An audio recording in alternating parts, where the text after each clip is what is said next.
করেছে পুলিশ। কিছুক্ষণের মধ্যেই তাদের তোলা হবে আদালতে। এ বিষয়ে বিস্তারিত জানাতে সিএমএম আদালত থেকে যুক্ত আছেন সহকর্মী রাব্বি হোসেন। রাব্বি, জানাবেন যে আসামিদের কতক্ষণের মধ্যে আদালতে তোলা হবে এবং কি তথ্য আছে আপনার কাছে?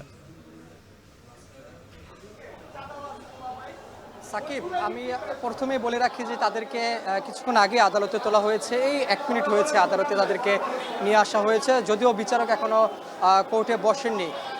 এই যে গুলশানে আওয়ামী লীগের সাবেক এমপি শাম্মিয়া আহমেদের বাসায় বৈষম্য বিরোধী ছাত্র আন্দোলনের সম্মিলিত বেসরকারি বিশ্ববিদ্যালয়ের আহ্বায়ক রিয়াদ সহ 5 জন তারা সেখানে চাঁদাবাজি করতে গিয়েছিলেন। সেই অভিযোগে মূলত তাদেরকে গ্রেপ্তার করা হয় এবং গ্রেপ্তারকৃত 5 জনকে আজকে আদালতে নিয়ে আসা হয়েছে। তার মধ্য থেকে রিয়াদ সহ 4 জনকে 10 দিনের রিমান্ডের আবেদন করা হয়েছে এবং একজন শিশু থাকায় তাকে রিমান্ডের আবেদন করা হয়নি। তাকে মূলত শিশু বিকাশ যে কেন্দ্র রয়েছে আদালতের কারাগারে, সেখানে পাঠানোর আবেদন করেছে মামলার তদন্তকারী কর্মকর্তা। এবং মামলায় বলা হয়েছে যে এই যে বাকি যে 4 আসামি তাদেরকে রিমান্ডে নিলে, অর্থাৎ চাঁদাবাজির ঘটনায় সেখানে 10 লক্ষ টাকা তারা আদায় করেছিল চাঁদাবাজি করে, পরবর্তীতে এই 10 লক্ষ টাকা উদ্ধারের জন্যই মূলত তাদেরকে রিমান্ডে নেওয়া প্রয়োজন বলছেন মামলার তদন্তকারী কর্মকর্তা।